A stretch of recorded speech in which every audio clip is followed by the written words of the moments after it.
Hey YouTube, welcome to my latest video review. This one is going to be for MP12 Masterpiece Lambor, or as he's much better known, Masterpiece Sideswipe. I haven't really cracked this guy open too much yet, so let's go ahead and we'll start with a tour of the box. As you can see on the front, we got a nice photo of him in vehicle and robot mode. We got a Lamborghini logo, because I guess this is an officially licensed Lamborghini product, and I think that's probably a big part of the reason why this guy's probably not going to be coming out in the US. So I'll go ahead and show you the side of the box here. We got him a shot of the top of him in robot mode.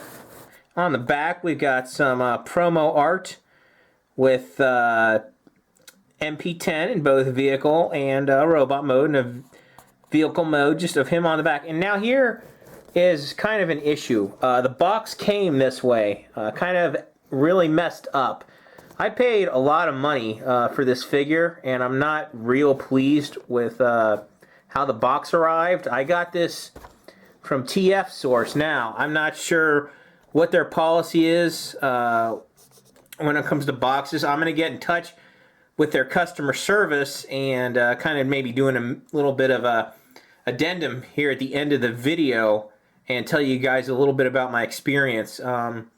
So far, I guess I'm neutral on it because, like I said, I haven't really contacted the company yet and dealt with them. I paid $90 for this guy plus shipping, so I paid almost $100 for this. And honestly, if I paid that much money for something, I'm a little bit more demanding than I am if I pay 20-some bucks for something, especially for a figure, you know, a masterpiece figure. You want it to be in good condition. Anyway, here's the bottom of the box. Just some, well, to me, incomprehensible Japanese, but if you speak Japanese, I'm sure you can read it. And I'm going to go ahead and we're going to open up the box here.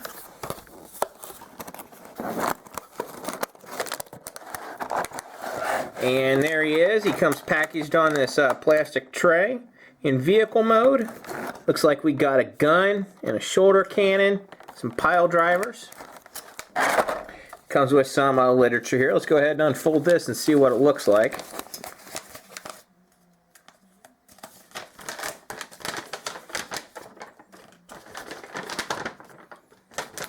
Looks like we've got a bunch of writing in Japanese and some pictures. I think they're just talking about times you use certain things on the cartoon, but that's pretty standard for masterpiece figures. That's pretty much been on all of them. Then on the other side, it looks like we've got some transformation instructions here. Vehicle to robot. Let's see what else he comes with here.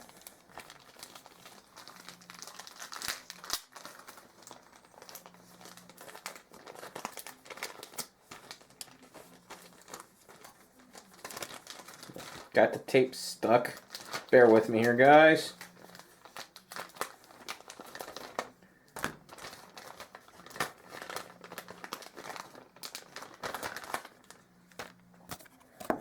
He comes with a nice glossy card. All the Japanese masterpieces have came with these. I know that because I got a MP01 and a Masterpiece Starscream that were Japanese, and they both came with this style of card. There's his tech specs, some Japanese writing. And there he is in robot mode. And the piece of literature that came in the bag. Let's see what we got on this.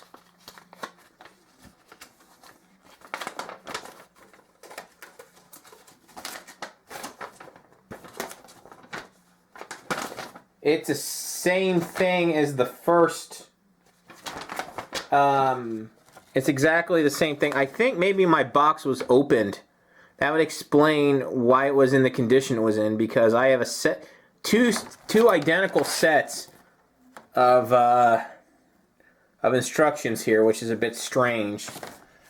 Like I said, I'm going to get with their customer service, see what they can't do for me. Maybe they'll offer me a partial refund. I'm not sure. We'll see.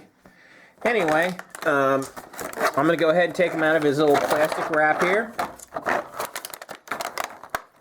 Talk about his vehicle mode some. I think this is a great looking, pretty much perfect representation of a Lamborghini Countach, and a totally awesome representation of Sideswipe in his vehicle mode. Now, mine does have some of the dreaded paint chip problems that are common with this figure. This is not the vendor's fault at all. This is not because of TF Source. I know that these guys, one of the things, because I've watched other video reviews about Masterpiece Sideswipe, they have paint application problems, and unfortunately mine is no exception. But I knew that ahead of time of getting it. Another disappointment is the non-rubber tires, but again, I did know about that before I actually bought the figure. Overall, though, this looks absolute. I mean, if you have it at a, if you're not looking directly at it, you can't tell that there's any paint problem, so it's not a huge issue. Just something you should be aware of, especially if you're looking to invest that kind of money in a figure. But overall, it's a great looking vehicle mode. It doesn't roll incredibly well, which is a little frustrating, but such is life. Let me go ahead and grab a G1. I don't have a Sideswipe, but I do have a Red Alert, which of course is the same mold. And as you can see, he's larger than Red Alert by a fairly good amount, G1 Red Alert. He's a lot wider and longer. I'll go ahead and grab an alternator. He's smaller than the alternator, though. As you can see, that's a alternator prowl, and he's quite a bit larger than the Masterpiece Sideswipe. So I'll go ahead and get him out of the way. And now I'm just going to get a contemporary Voyager, because I think that's probably the, fairest thing to compare him to. I've got an RID Prime here, and he's about the same length as Prime. I also got a Bulkhead, just for kicks. Bulkhead's maybe about the same width, but he's, let's see, is he wider than Prime? No, he's actually pretty similar in size to Prime. So that'll give you an idea of the size of his robot mode. Overall, oh, I almost forgot. I know his weapons mount to his roof. To me, that's not a big deal.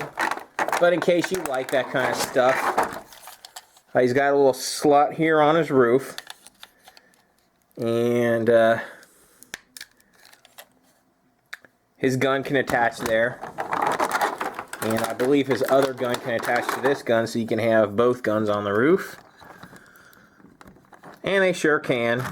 I mean, if you like that look, it's an option for you. That pretty much wraps up his vehicle mode. I will be back in a flash with robot mode. Hi guys, and welcome to part 2 of the review, robot mode. Now I'm just going to go ahead and do a bunch of size comparisons, kind of get those out of the way. That way you get a really good idea of the size of this guy. I'm going to go ahead and start off with Alternator's Sideswipe. As you can see, Alternator's Sideswipe is quite a bit larger than Masterpiece Sideswipe. So we'll get him out of the way. Here is Classic's Sideswipe. And of course, Masterpiece Sideswipe is taller than him. Next, we've got G1 Red Alert, which, as you know, is the same mold as G1 Sideswipe, and he's quite a bit larger than G1 Red Alert. Now, I'm not going to get Masterpiece Red Alert because of the price of these figures. Now, if these things were $40, which is probably about what they would cost if they were released in this country, I would definitely get them. But at $100, it's a little too steep for me. And here's a figure that he's roughly the same size. I got a recent Voyager here, Ultra Magnus from Transformers Prime. As you can see, they're about the same size. So that way you get a real good idea of the size you're getting. Now, here he is next to MP10, which is actually the figure he was designed to be in scale with. And as you can see, he comes up to a little bit above MP10's waist, which is probably just about right, at least for cartoon proportions. Now I'm going to go ahead and get into the figure himself a little bit more. Now I'm going to start off by saying any reservations that I had about him in vehicle mode are totally erased in robot mode. His robot mode is amazing. I'm going to go ahead and just start off, kind of give you a 360 view of him. I mean, he looks amazing. He's got great detailing all over him. It doesn't really show up really well in the video, but he absolutely gleams with his paint job. His paint issues, you really can't see him in robot mode. I mean, this thing is absolutely amazing in robot mode.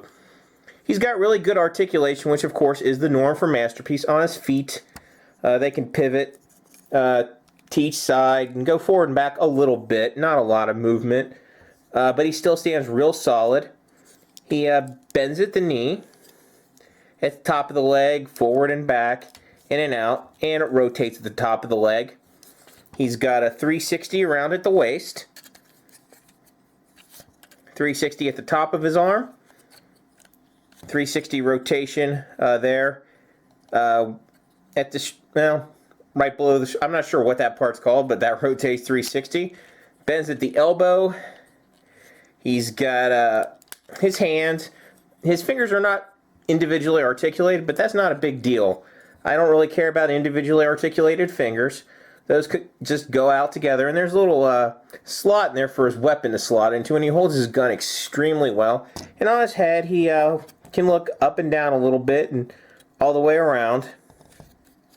That pretty much covers his articulation. As far as his accessories go, he comes with a missile launcher here, and those plug into little holes by his shoulders there, and they can go on either side.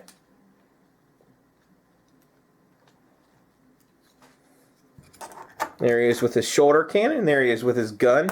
Oh, dropped his gun there, and just pops into his hand real easy. And as you can see, he's really easy to put into some pretty cool poses. Very posable. He stands really well. Just a great figure in robot mode. He also comes with 2 pile drivers. And the way you attach those is basically you retract his hand back into his arm, and you snap his pile driver on, thusly, and then he's got his pile driver. I'm personally not a huge fan of that, but that's a display option if you want to do it. And that's pretty much going to wrap up this review. Now, there's the big question: is this guy worth $100? Unfortunately, I'm going to do a little bit of a cop-out and say only you can answer that question. It's definitely a lot of money to pay for a figure of this size. It's not a small decision to make, but if you are a big G1 fan and you like Sideswipe, I would say, yeah, it's worth the $100. I mean, it's a great figure. I don't think we're going to get a better representation of Sideswipe in the future. So if you like Lamborghinis or you like Sideswipe and you can afford it, I'd say go ahead and grab them. That's pretty much going to, like I said, wrap this up. And I'm going to be back in a flash just to talk a little bit more about my experiences with TF Source. Thanks for watching. Hey YouTube, here's that note that I had talked about my customer service experience with TF Source. I finally did hear back from them today regarding the issue that I was talking about with the box. And honestly, I felt their explanation that they gave me for what happened was pretty good. The woman that I corresponded with explained to me that they first sell off their mint boxes, which basically are, of course, boxes that are perfect or darn near perfect. Then they sell off what they call their C9 boxes, which of course might have a slight flaw on them. And then down the line from that, they have the box as is, which can basically be anywhere from maybe slightly crushed corners to something that's really messed up. And they did offer that I could return the figure if I wanted to, and they would refund my money, all that. And I'm going to opt to not do that because the supply on this figure is real tight right now, and I don't want to return it and then have a chance of not getting it. So I'll just live with the box. At least now I know next time what to expect when I do order. If it is marked box as is, like I said, I felt her explanation was satisfactory for what was going on, and this incident will not prevent me from ordering from TF Source in the future. And honestly, I did feel overall their service was good, and as far as how quickly they got me the item, it was excellent. I mean, as soon as they got my order, very shortly after, I got a email telling me that it shipped out, and then just a day or two later, it was at my house. So their speed was really good, and overall the service was good. So I would still recommend you guys shop with them if you need Transformer stuff. That pretty much wraps up this part. Thanks for watching the overall video, and I will see you next time.